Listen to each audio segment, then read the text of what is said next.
All right, guys, so Alex and I are here over at Jacob's shop. We've decided to commission Jacob's shop to do the body work and all the metal work on the 68 Mustang. Now, we're going to do the final paint work on it at our shop, but we decided since we've got so many jobs and so many builds going on over there, it just makes sense to utilize another shop to do some of the heavy work for us. We came over here just to do a quick rundown on it and show it off. So here we go. The car is here at the shop. As you can see, they pre-fit the trunk on it. This car at some point has taken a hit in the rear, and that rear body panel was bent pretty good. However, the floors were in good shape, but the rear body panel was pretty bad. This one too?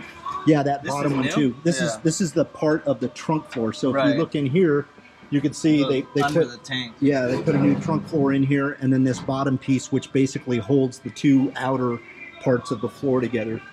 That's way thicker. You could see from the dent in this old tank how bad the dent was. Of course, it crinkled the deck lid, and we didn't want to chance it, so it just made sense for us to go ahead and replace all of that metal work ourselves. So yeah, man.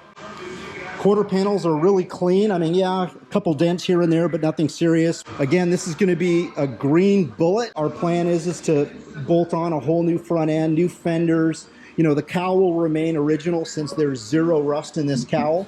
This is the thing we were talking about the other day. I hate the fact that these are sealed cowls. Removable. This and Mopar does that too. Yeah, Mopar does this too. So you have to cut it out.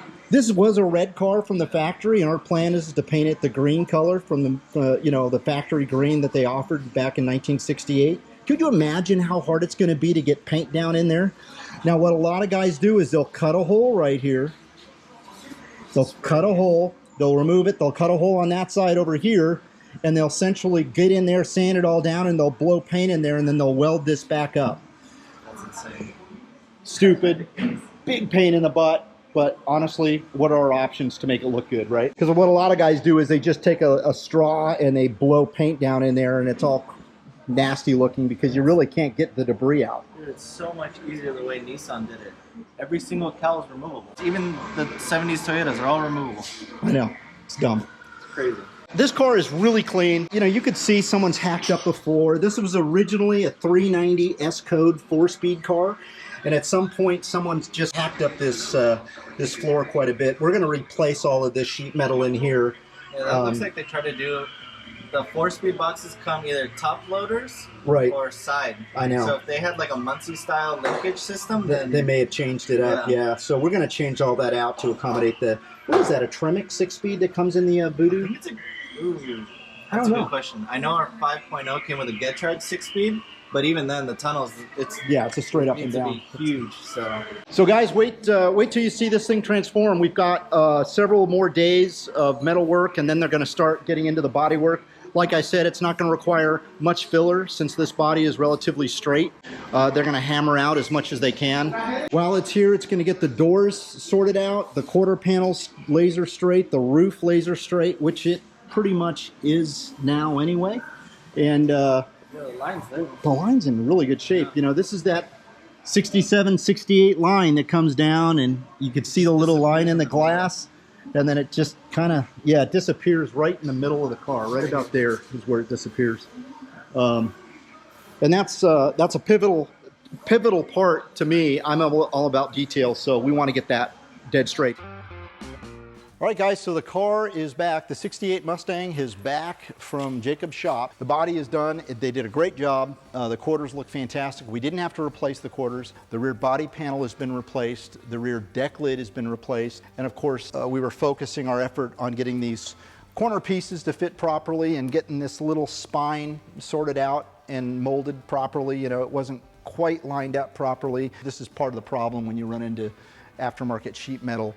It's never perfect, and of course we had to get them to work that line. We still have to get it kind of sharpened, and we have to get these lines just beautifully done, and of course as we prepare it for paint, we'll address that. We have made some decisions on what drivetrain we're going to use. We did talk about a Voodoo drivetrain, which is the Shelby GT350 drivetrain.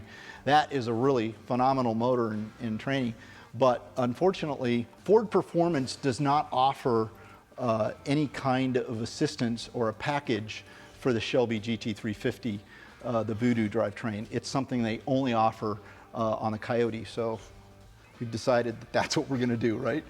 Coney's just eating stuff randomly on the floor here. And of course, I'll be picking it up later in her poop. Coney, enough! So, with all that being said, what do we decide? We decide that we're going to stick with the, what is that? That's a turd. Who just pooped right where I'm standing? Who did that? Which one of you guys? Who did that?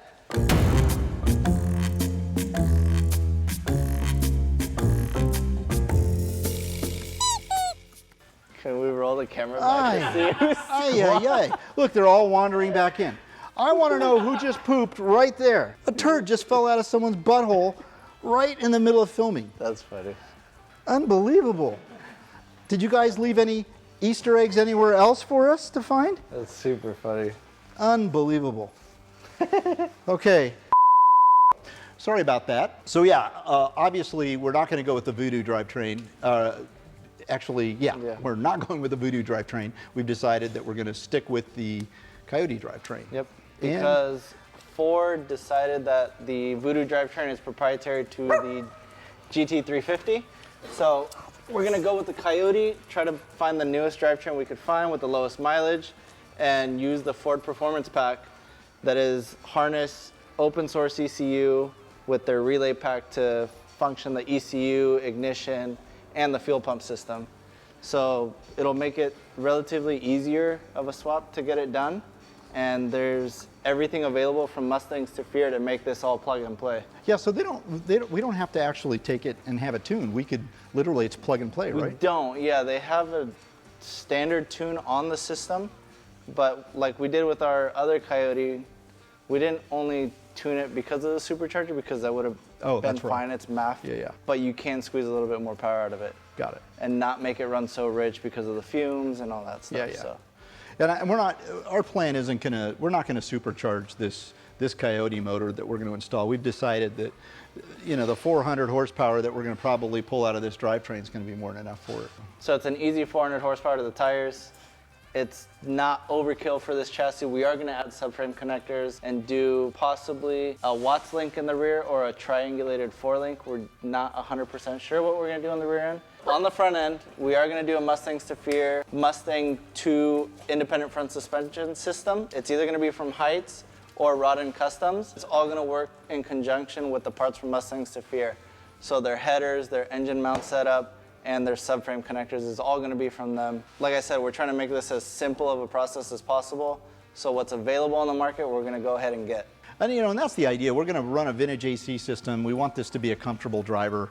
We're not going to go crazy and put power windows and all that sort of stuff in this car. It's going to be relatively simple in the sense that it's going to have whatever, I don't know, it's going to have a power assist rack. I don't know. It's got 2 windows to roll up. I don't know, maybe we will do power windows. Yeah. I don't know.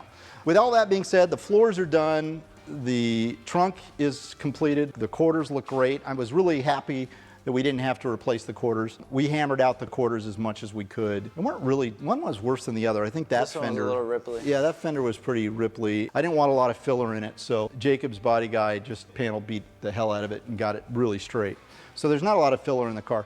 Now we're going to start focusing on this front end. Once we identify, I don't know, you said Rodden Customs makes a nice kit? Yeah, so Mustangs to Fear is going to sell the whole front radiator support, so this will all be replaced. These towers will be gone. From the column, it stays relatively OEM, but we might change the column just to get a newer column. Yeah, maybe a tilt column. If the bearings are bad in that one. Yeah. It's going to be rack and pinion.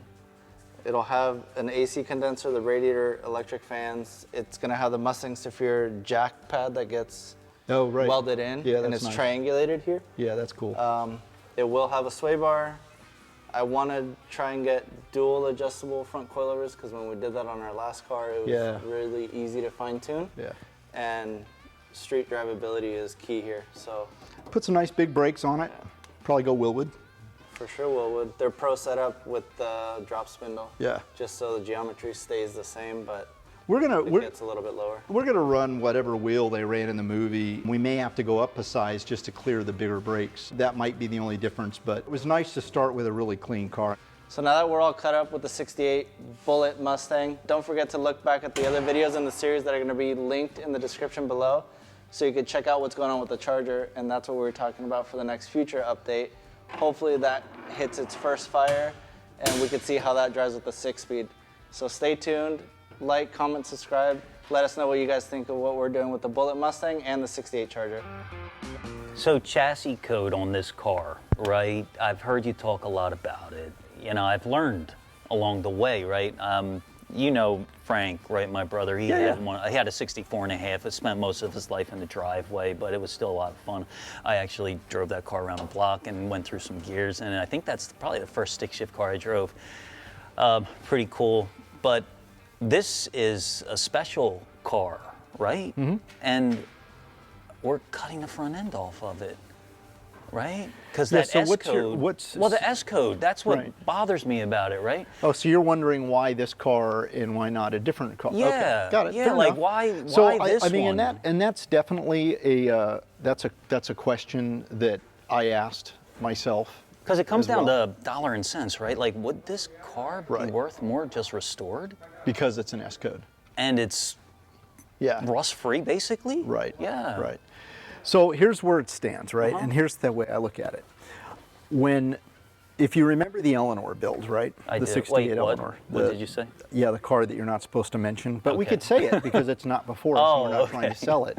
So the Eleanor 68 Mustang that we built, the full Coyote swap, we had so much fun with that car, and that car was so much fun to build that we decided, hey, let's buy another fastback. And so, you know, right after Alex and I had that conversation, and right after we found a home for the Eleanor, I, of course, get on eBay and, you know, just... Probably that very same day. Well, you know, a bunch of money came into the checking account from the sale of that car. Sure. Like, oh, what am I going to spend all this money on? So, you know, we ended up finding this car on eBay, and I guess it had no reserve. And Is this a California car? No, it was a New Mexico car, and it was still in New Mexico. Yeah, New Mexico is one of those states that, you know, good place to buy cars from. Right on. And I just, you know, I saw it in the condition it was in originally, and it was tattered. I mean, this thing was beat bad. Okay. And it didn't have a drivetrain in it, but it had a 390 motor and a top loader 4-speed, and it had all the guts sitting on a pallet. Got it. And so the ad essentially read, you know, rare S code 390 4-speed GT car. And I'm like, wow, those are all great options. Yeah, that's what the challenge I met with in my head. Yeah, so I put a number on it that I didn't think I was going to get it for, and I won the auction. And I thought, well, hell, that's pretty good, right? How did that happen? I don't know. I mean, maybe people couldn't see past the ugly. Maybe they couldn't, you know, because one of the things that the ad did state that, yes, it was an S code. Yes, it came with the data, a build sheet, and it came with it came with great docs. Right. The engine was taken apart. It was just a block with heads. Got it. It was in pieces. Yeah. The transmission hadn't been in a car in 20 years. It probably looked like... it looked awful. Yeah, junk pile. Yeah, so, you know, essentially I thought, you know, hey, it's probably not a matching number motor, you know, and so I'm assuming people just couldn't see past the ugly, and we got it cheap. So car arrived, I immediately started thinking, okay, what are we going to do with this car? You know, let's just stick it in a warehouse. I know, it's been and there it went for to a the while. body shop warehouse, and it just got pushed in the back and buried up behind 20 other cars. And then I you know, just recently, within the last 6 months, saw, you know, the movie Bullitt and thought, oh my God, now I know what we're going to do with that Mustang. And Came to you in a vision one night. We're going to turn the Mustang into a Bullitt Mustang. And, you know, it just so happens that the original Bullitt car was a 390 4-speed car.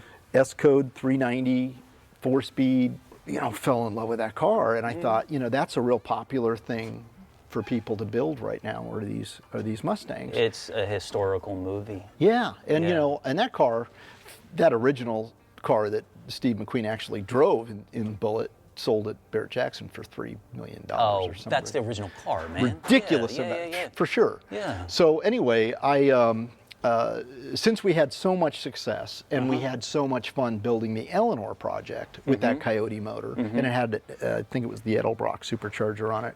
It was the root style supercharger.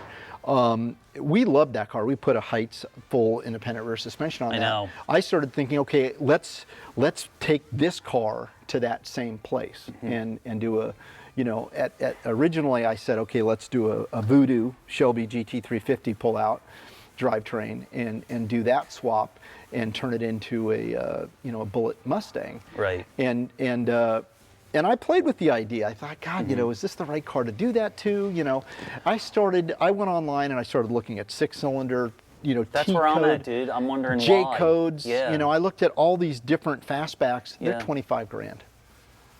They're $25,000 for a fastback. So I started doing the numbers, right? And I thought, okay, let's assume that motor, and I haven't even looked at that block. Let's assume it's not the correct motor. So it is an S code. It is a 4-speed car. It is an original GT car. Right. It was originally a candy apple red with a red interior. If I put this car back to all of its original components, right? I can't say it's a matching numbers motor and transmission, but it is a real S code chassis. What's the end of the day value of it? I don't know. You tell me. 65. Yeah. Beautifully restored, 70,000. So back to factory. Beautifully restored. Factory red, original motor, numbers matching or not. I'll just leave that out because I don't know if that's going to have a bearing on it. 65 grand. With documented motor and tranny and an owner history. Yeah. $75,000-$80,000. Okay. You know, but that's with all new window glass. And I don't mean just a windshield, but the back glass, the side glass, new rollers, new felts, new bolts. I mean, we're talking a nut and bolt restoration. Got it. You know, so now you take out a matching motor and tranny, and you take out owner history. 60,000, 65,000. Okay. End of the day, end of Okay. the end of the run. Got it. Now that same car, right? And here's the thing, and here's what really kept me in the lane of going resto mod. Right. Is it's a Mustang. You know how many of these cars they built? Oh my God, thousands and thousands, tens of thousands of these cars. I know it's the original pony car, right? Right. So, yeah. I mean, and it is an S chassis. I mean, yes, it is a 390. That's rare, but they still made thousands of them. You know, so with that being said, if this had, and so what we learned, you know, later, Alex and I talked about the Voodoo drivetrain, is that, you know, that there's no ECU or programming available for the Shelby GT350 drivetrain. That's, you know, exclusive to the Shelby car. Okay. So unlike the Coyote motor you could buy, Ford Performance makes a plug-in system that you just buy the harness and boom, you could put that motor in a lawnmower and make it run down the road fine.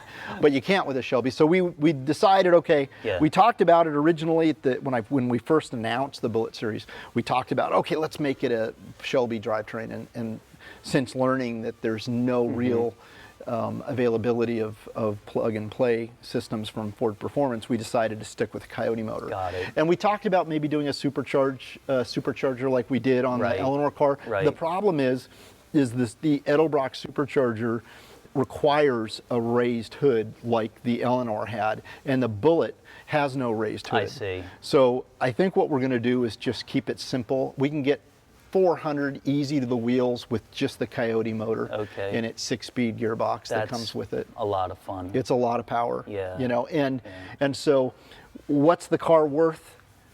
You know, as a fastback with that late model drivetrain, 110, 130. Now, mind you, it's not just a Coyote motor. It's literally cutting this front end off. That was the part that threw a curveball to me. I was like, holy cow, I didn't know the front end was coming off. I didn't know it was getting an all new. Now, I may not be doing that if this thing was pristine, but remember, this thing's had a section welded in.